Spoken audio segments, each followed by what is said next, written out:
extra time. Yeah, the wicket looks a bit browner than I thought it would be. I think the heat, from what I've got from the groundsman, is that the grass of the wicket's been burnt from the heat from the last week. It was very hot. So we've asked for pace and bounce, so hopefully we'll get that over the next 5 days. To a degree, yes. Obviously, the team that we selected last week we thought was the right team, and it worked really well. But losing Dale, obviously, Dale is was the world's best bowler. So he brings that to the table, and now we've got to look at, do we want to keep the same balance of the 4 seamers and the spinner? Do you look at an extra rounder maybe? So it is, once again, it's a tough selection, but it's a nice one once again. Right now I look at Maury as definitely a 4th seamer replacement. So if you pick 4 seamers, Maury can be in that 4 seamers.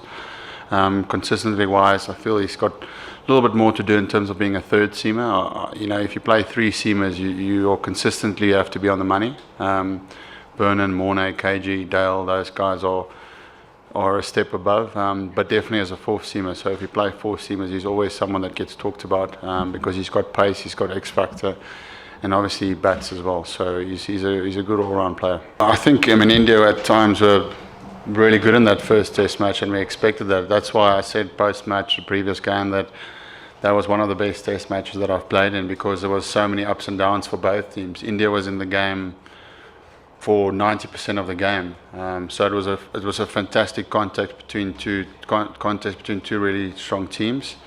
So I expect that they'll take a lot of positives from that game. They would say that they were not far off, they were close. Their bowlers got 20 wickets in the game. The only part where we were a little bit better than is we got a little bit more runs in the first innings. So yeah, I expect another huge performance from them. As I said, they are a remarkably strong team, and for us it's just making sure that we don't take a step back and relying on a 1-0 lead. And if you do that against a strong team like India, they will pounce. And for me, it's obviously right now is really important, but I've also got an eye on the future in terms of looking at, there's a lot of Test cricket coming up. We're playing 2 more against India now, and then we've got 4 against Australia. And as I've said very often, that the success of our Test team is highly dependable on the fast bowlers that we have in our armoury. So that's why Lungi has been brought into the squad. Want to get a closer look at what he can do. Before yesterday, I haven't seen him bowl at all.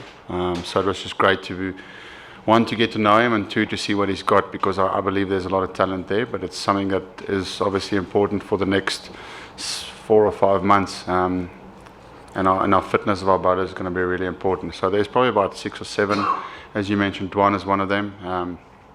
Decide on which one we want to go for this game. So what did you think of him, having seen him for the first time? Yeah, nice, very nice guy.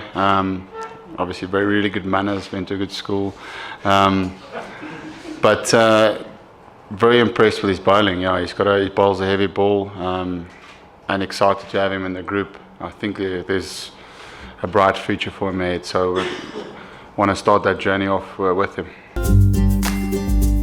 Hit the subscribe option and the bell icon to get all the exclusive sports videos on Extra Time.